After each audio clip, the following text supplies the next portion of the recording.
बच्चों good morning. कक्षा एकादश, विषय हिंदी। महाकवि भूषण शिवा सौर्य।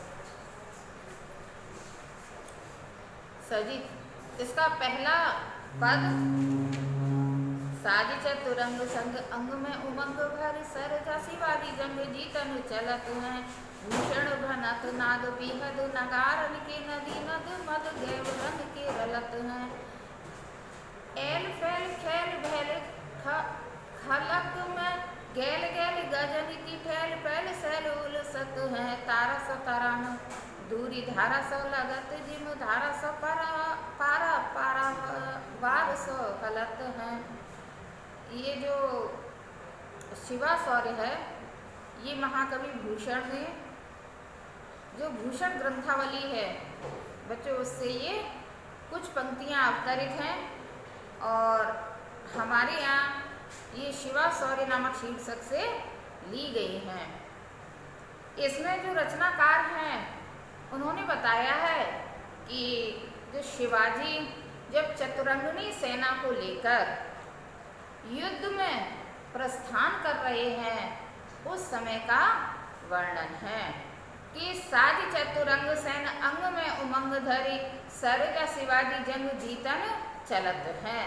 सजी चतुरंग माने चतुरंगनी सेना, हाथी घोड़ा रथ और पैदल, ये चारों जो सेनाएं होती हैं ये चतुरंगनी सेना कहलाती हैं।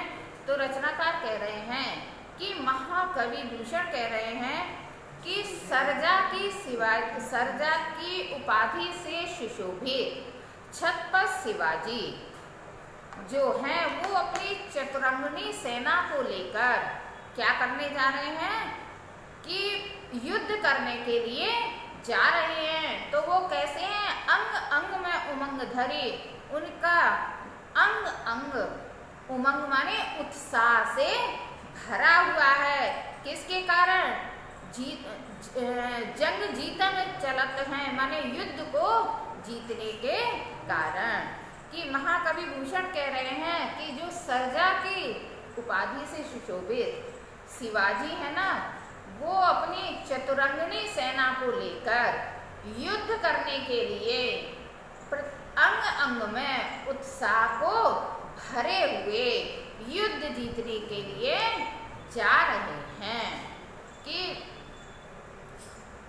भूषण भनक नाद बिहद नगारन के नदी नद मद गैव रन के रलत हैं।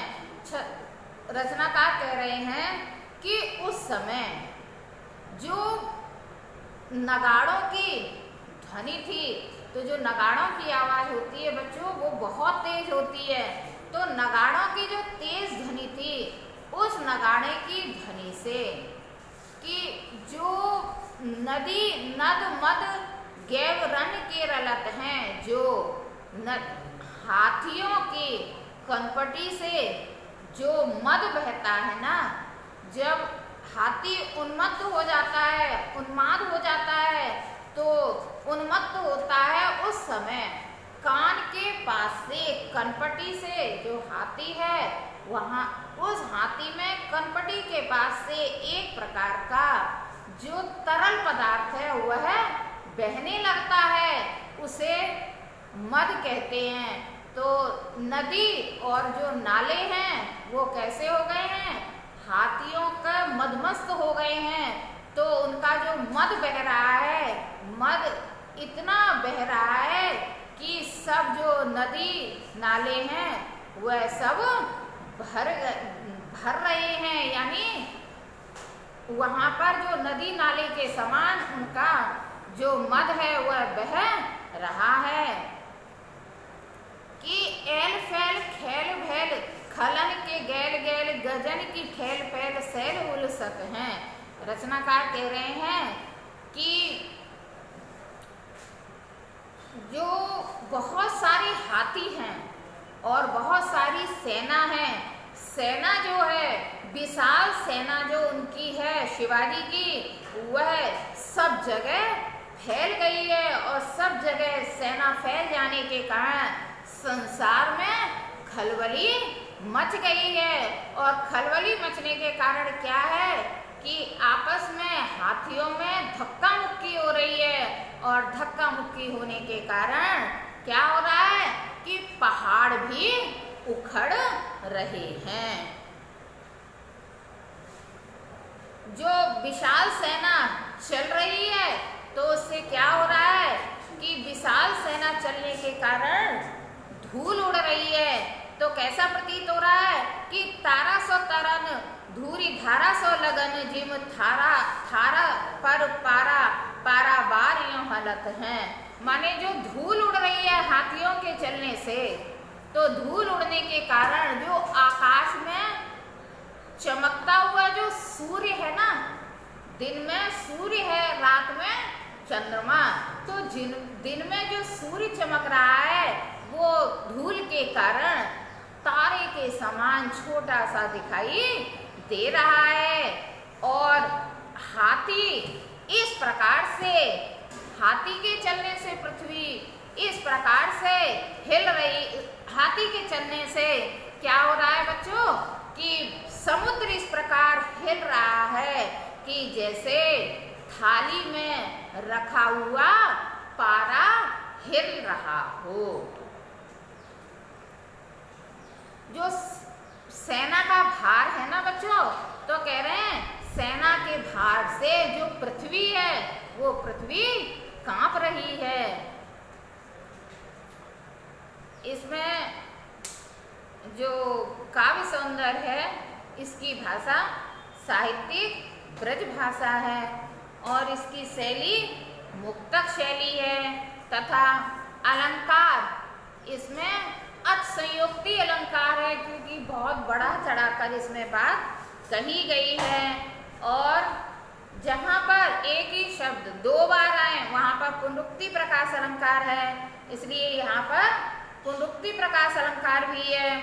रस वीर है, जहाँ पे वीर रस होगा वहाँ पर गुण कौन सा होगा? ओज। और जो छंद है वह है मन हरण कवित्व। अब आपका जो साहित्यिक सौंदर्य है वो अन्य पदों में भी इसी प्रकार से होगा। आगे का पद क्रमांक 2 कि बाने पहराने गहराने घंटा गजन के, नाई ठहराने राव राने देश देश के, नग बहराने ग्राम नगर पराने सुने बाजत निशाने शिव राजजू नरेश के, हाथिन के हौदा उपसाने कुंभ कुंजर के, भौन को भजाने अली छूटे लटकेश के, दल के दरारन सो कमठ करारे फूटे, केरा के से पात बेहराने फन शेष के। जो प्रस्तुत पद्यांश है उसमें रचनाकार ने जो शिवाजी हैं उनके जो युद्ध का भयंकर परिणाम है उस भयंकर प्रवाह का क्या प्रभाव है, उन प्रभावों का वर्णन प्रस्तुत काव्यांश में किया है। कि बाने फहराने गहराने घंटा गर्जन के, नाई ठहराने राव राने देश देश के। रचनाकार कह रहे हैं कि जो वीर सेनानी शिवाजी के जो झंडे हैं वो क्या हुए? फहराने लगे, यानी उनके झंडे चारों तरफ फहराने लगे। और क्या हुआ कि गहराने घंटा गजन के, और हाथियों के गले में जो घंटे थे वो हाथियों के गले में पड़ने वाले घंटे बजने लगे। यह देखकर क्या हुआ कि नाई ठहराने राव राने देश देश के, जो इधर उधर से राजा आए थे विभिन्न देशों के, वो राजा वहां पर उस युद्ध भूमि में रुक नहीं सके। कि नग बहराने ग्राम नगर पराने सुन, माने आगे क्या हुआ है कि जो राजा थे वो रुके नहीं और रुकने के कारण वह वहां पर भयभीत हो गए और अपनी रक्षा के उपाय में सोचने लगे। साथ में क्या हुआ, नग बहराने ग्राम नगर पर आने सुन, माने शिवाजी की जो सेना थी, सेना के प्रस्थान होते ही क्या हुआ है कि भय के कारण नग बहराने माने जो पहाड़ थे वो पहाड़ टूट गए और ग्राम नगर पर आने सुन, और जो गांव और नगर के लोग थे जब उनको ये लगा कि पहाड़ टूट रहे हैं तो वो अपने को बचाने के लिए इधर से उधर भागने लगे कि बाजत निशाने शिवराज जू नरेश के, माने जो छत्रपति शिवाजी हैं उनके नगाड़े, वीर छत्रपति शिवाजी के जो नगाड़े हैं वो नगाड़े बज रहे हैं।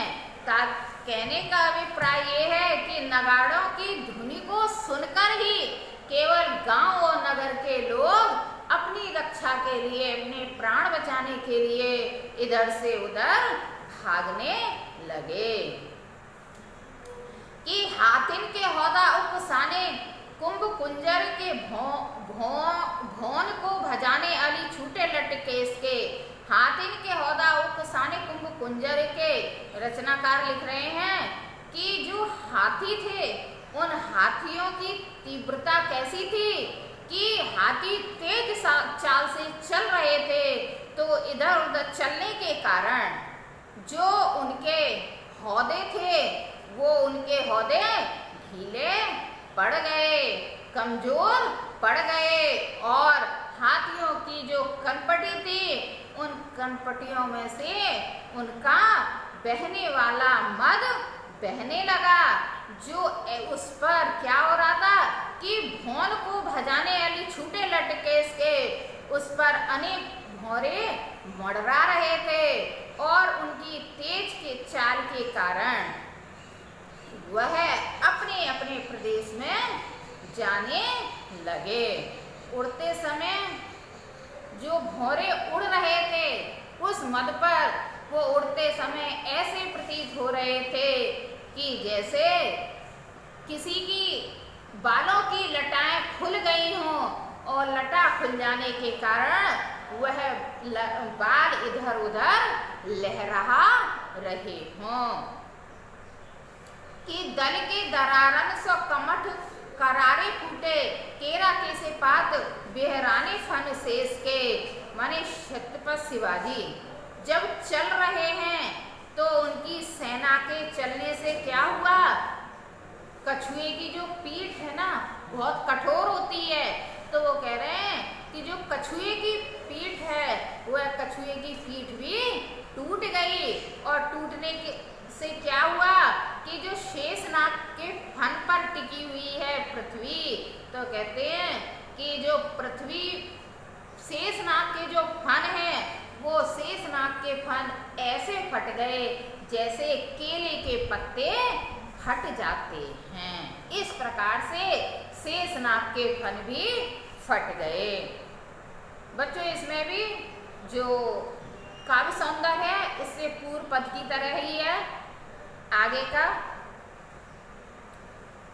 तीसरा पद कि छूटत कमानवान बंद करू कोकवान मुश्किल होत मुर चानहू की ओट में ताही समय शिवराज हुक्म के हल्ला कियो दावा बांधी देश इनमें वीरन ले जोट में भूषण भनत तेरी हिम्मत कहाँ लो कहो कीमत यहाँ लगी है जाकी भटे झोट में ताव दे दे मूचन कंगारुन पे पाव दे दे घाव दे दे अरि मुख कूंद परे गोट में। बच्चों जो ये पद है इस पद में जो शिवाजी हैं उन्होंने